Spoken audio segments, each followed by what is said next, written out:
Good morning and thank you. It is a pleasure to be back at Heritage, to be with so many friends, and to have the opportunity to discuss an issue of such pressing importance, which is namely the growing influence Russia is having in the world, the lack of focus on human rights, the lack of U.S. leadership championing freedom, and the lack of effective leadership defending our interest in the world, which is making the world a much more dangerous place. Today, Russia is going the wrong way on human rights, and U.S. foreign policy right now is so rudderless that we either can't or won't take a stand on this issue. We need to get back to our long tradition of standing up for the human rights of every human being on earth. Because the United States is receding from global leadership, the consequence is that Russia is stepping in from Egypt to Syria to Iran. We are seeing spheres of influence grow that diminishes our role and ultimately diminishes the hope that every person might have to live in freedom. Now, emphasizing human rights is not just disinterested do-gooding. It is speaking for the fundamental values of who we are as Americans. And it emphasizes our history and our tradition and the impact that that has had promoting peace in the world.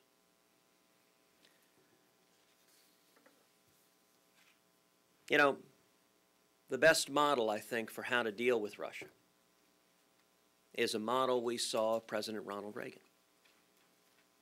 President Reagan never shied from speaking the truth, and by the way, this is not the simplistic version that some in the foreign policy world would have you believe, that if the United States stands up and speaks on human rights, it means we can't deal with another nation.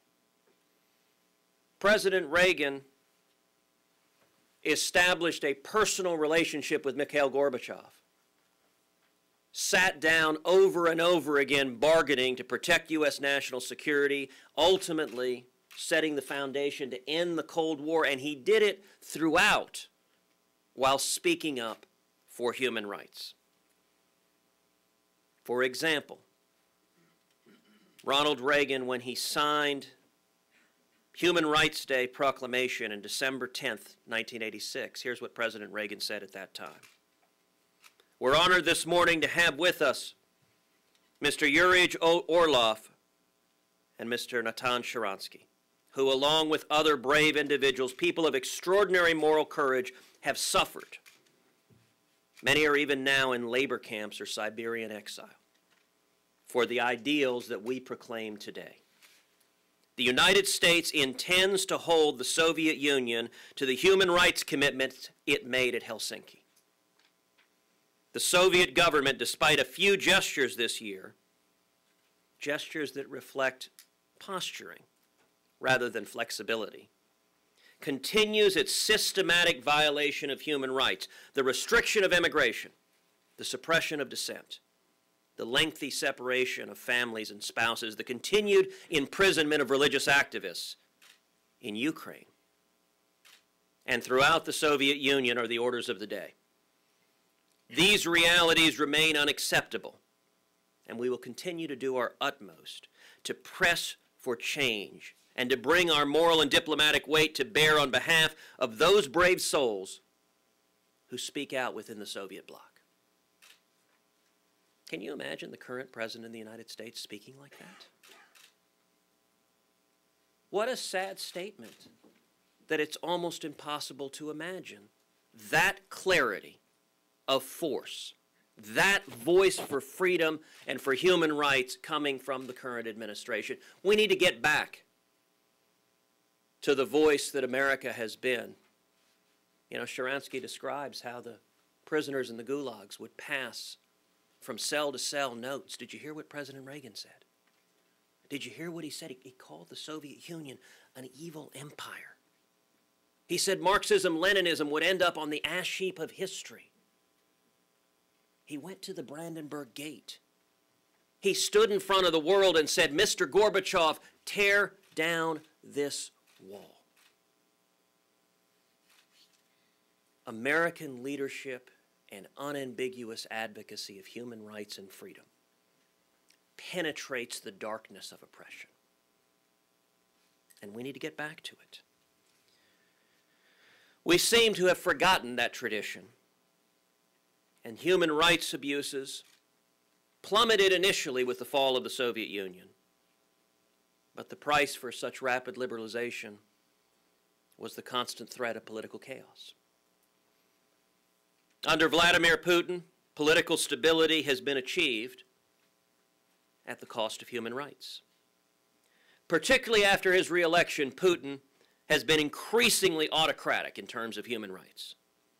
Almost exactly 1 year ago, Human Rights Watch named 2012 as the worst year on record for human rights in Russia since the fall of the Soviet Union. The record is chilling, even if it's more targeted and surgical than the abuses under the Soviets. From everyone, from political opponents like Alexei Navalny to punk rock bands. And as much as my staff wants me to share the name of the particular punk rock band, I'm going to declaim from articulating their name and leave it to other sources.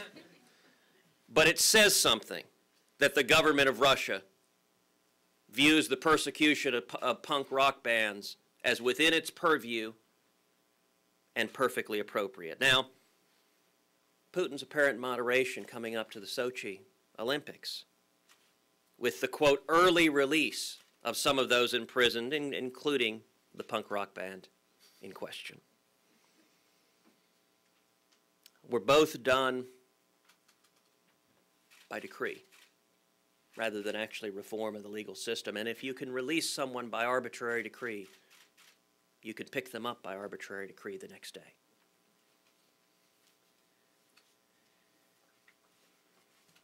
Because the United States is globally receding from leadership, we're seeing Putin and Russia expand its role in the world. We're seeing it in Egypt. We're seeing it in Iran. We're seeing it in Syria. You want to talk about foreign policy from the United States that has lost its moorings. This administration's announced unilateral military strike against Syria that ultimately went off the rails because it didn't have a clear, articulable U.S. national security interest. The result of that was such a debacle that there was serious discussion in some quarters about Putin being a credible candidate for the Nobel Peace Prize. Let me say this. If U.S. foreign policy is so bungled that it makes Putin seem like the good guy and an advocate for peace, we have done something very, very wrong. You know, the world has seen some great chess matches. And yet in the geopolitical stage, it is almost as if the Russians have a renowned grandmaster playing chess and the United States is playing checkers. We're not even playing the same game. And the consequences are grave, not just for the United States, but for the world. For example, the Obama administration needs to be called to account for its refusal to properly enforce the Magnitsky Act of 2012. You know, this piece of legislation was named for the brave whistleblower, Sergei Magnitsky, who died in police custody in 2009. And it's worth revisiting his story because it underscores what it means to speak out for freedom and the role the United States should play. From 2007 to 2008, the Russian government framed the giant private equity fund, Hermitage Capital Management, for tax fraud. Sergei Magnitsky, an attorney whose firm represented Hermitage, eventually discovered $230 million in tax fraud and a paper trail revealing that Russian officials used stolen documents from the hedge fund to concoct false accusations based on forged and backdated contracts. In November 2008, Russian authorities targeted Sergei, charged him with tax fraud. He was imprisoned in Moscow's Interior Ministry's detention center, where he was tortured and pressured to sign false confessions admitting to these crimes. Over the next 2 months, Sergei underwent unspeakable conditions, living with 8 inmates in a room with 4 beds. He lost 40 pounds, and he developed pancreatitis and gallstones. On November 16, 2009, his conditions worsened sharply. Doctors placed him in a straitjacket, left him alone in a room, and waited until he was dead.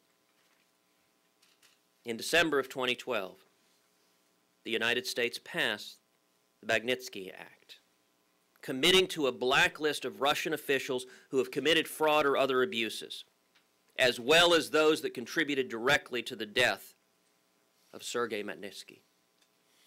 It states that the U.S. shall support and provide assistance to the efforts of Russian people to establish a true democratic political system that respects individual liberties and human rights.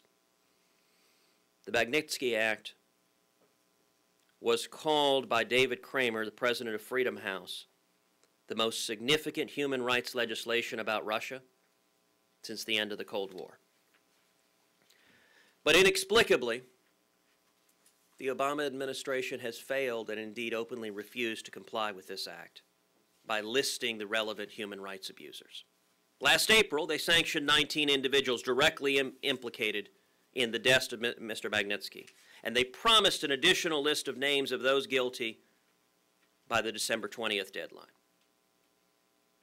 Apparently, the list of 20 names was prepared, and yet December 20th came and went. And because Russia was ostensibly being helpful in brokering an historically terrible deal with Iran, the administration decided those names need not be made public. What a terrible statement to the world. It's not only an abuse of laws here, it is a precedent that tells Russia, look, the president here doesn't have to follow the laws. There are laws on the books passed by Congress, signed into law in the United States Code, and the President of the United States can simply say, I will not comply. Why on earth should the President of Russia comply with any laws there? What standing do we have to criticize the President of Russia if our President is simultaneously saying he likes the idea of not complying with laws either? We should follow the law. And the idea that we would trade fidelity to law and trade standing up against human rights abuses to what's perceived as temporary help in a negotiation, I might add, that shares all of the virtues of the lost role of American leadership in foreign policy. The Iranian nuclear deal, I will confess, I very much agree with Israel's Prime Minister Benjamin Netanyahu. It is a very, very bad deal and an historic mistake. And what's chilling is we seem to be repeating the same mistakes we made in the 1990s with North Korea, where the United States brought together foreign nations, said, let's relax the sanctions on North Korea because we trust them. And what happened? They used the relaxed sanctions, the billions of dollars we allowed to flow into North Korea, to develop nuclear weapons. This deal is doing the very same thing in Iran, and I'll tell you the difference is North Korea, when they acquired nuclear weapons, they haven't used those weapons. It's an extraordinary danger that North Korea has nuclear weapons, but at the end of the day, North Korea's leadership seems to want nothing more than to stay in power, which means there is some version of rational deterrence that is possible if someone is focused on their own self-preservation, as Kim Jong-un appears to be. The danger of Iran is if you listen to what the Ayatollah is saying, to what the mullahs are saying, rational self-preservation is not their objective.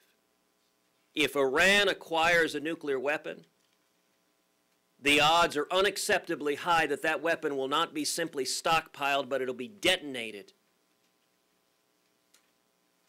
over Tel Aviv or New York or Los Angeles. Those risks are unacceptable. That's what receding U.S. leadership means. And the idea that we would back away from U.S. law holding Russia's human rights abuses to account simply because there is a desperate desire to cut a deal. It seems any deal, just cut a deal. It says something when President Rouhani is boasting to the world, the United States has succumbed to our will. What a dramatic lack of leadership when it comes to protecting U.S. national security. And we need look no further than Ukraine to see a moment right now that desperately cries out for U.S. leadership. It is not complicated what Putin seeks to do. Putin is working to systematically reassemble the old Soviet Union, to expand his power. He has been candid about his desire for greater power and control and global reach. Now, the United States right now is facilitating that by stepping back and allowing him that leadership. But what is happening in Ukraine is critical both from the perspective of justice but also from the perspective of U.S. national security interest. We were caught napping in Ukraine. It seemed the administration just assumed that they would sign the trade agreement with the European Union and pursue a bid to join NATO. And we failed to anticipate that Putin,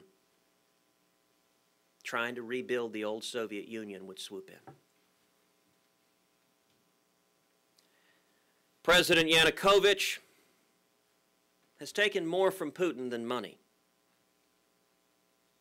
He has taken the direct strategy and approach of moving to suppress the Ukrainian people's rights brutally with a jackboot and a rifle. His political opponents are languishing in prison. And yet the people of Ukraine are crying out to be free. You cannot help but watch the scenes of hundreds of thousands of people braving bitter cold. All of us bundled up in our jackets because it's a little bit nippy outside in Washington. Go to the streets of Kiev with the brutal winter barreling down. And yet, you see the proud Ukrainian people standing up to be free. They don't want to be dominated by Putin's Russia. They want to stand free, and they want to stand with the West. It makes a difference for Russia, obviously for Ukraine, for Europe, for America, and for the world if Ukraine is allowed to be free, allowed to join the West, allowed to be an ally and stand with the United States, or if they are crushed by Russia's dominance. We have a stake in that outcome. And yet this administration has been far too silent. You know, there's a striking op-ed in today's Wall Street Journal.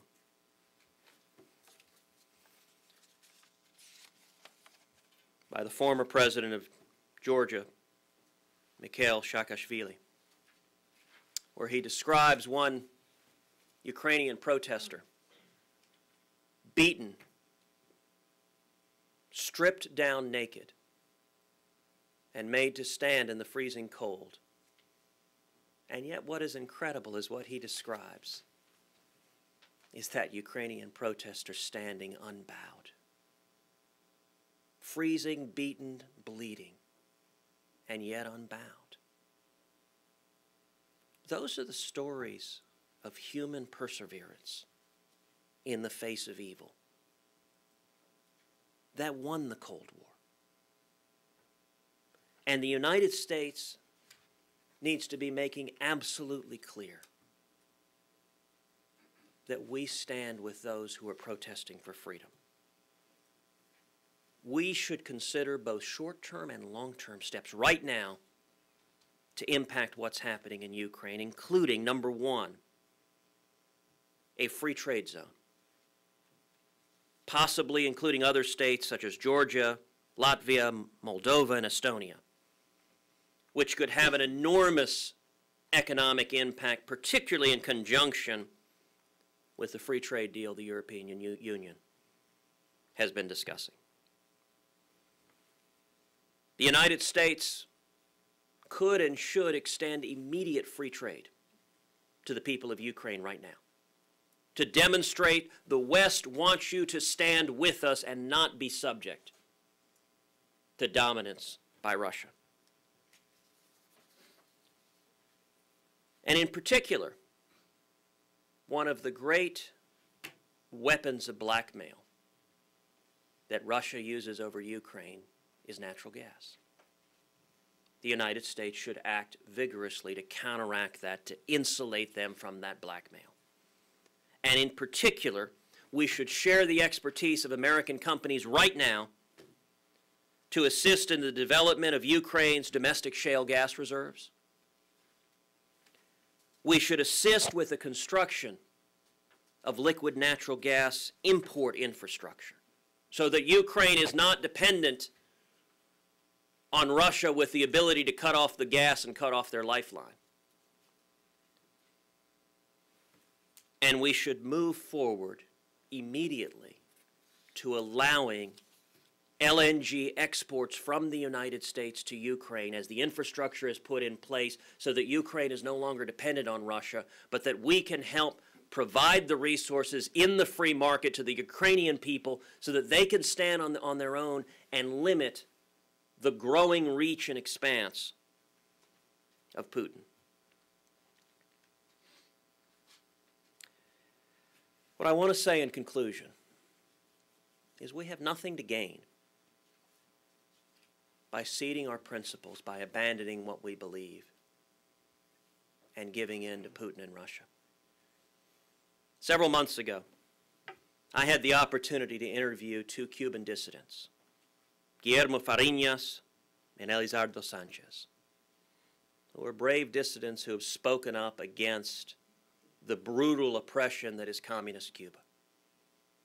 Now, that's something I personally know a great deal about, being the son of a teenage immigrant who fled Cuba. My father was tortured and imprisoned by Batista. My aunt, his younger sister, was tortured and imprisoned by Castro. What was striking listening to Mr. Fariñas and Mr. Sanchez was they described how the Castros were trying to follow what they called the Putin playbook. In fact, they described it in Spanish as Putinismo. That's what Raul Castro is doing, is implementing Putinismo. And what they described from the perspective of people seeing the brutal oppression of communism is to pretend to liberalize, to get concessions from the United States while at the same time keeping a firm grip on the police state and oppression of the people. On September 11th of 2012, in an op-ed in the New York Times, Putin wrote, quote, "And I would rather disagree with the case that President Obama made on American exceptionalism, stating that the United States policy is what makes America different. It's what makes us exceptional." Putin continued, "It is extremely dangerous to encourage people to see themselves as exceptional, whatever the motivation." Now, I'm going to say something that may surprise you. I agree with Mr. Putin. I agree that if you look through the reaches of history, it has been very, very dangerous for tyrants and autocrats and despots. When Americans realize we are exceptional, and when we stand up and defend liberty, whether it was the tyranny of Nazi Germany, that brave American GIs bled to free the world from that oppression,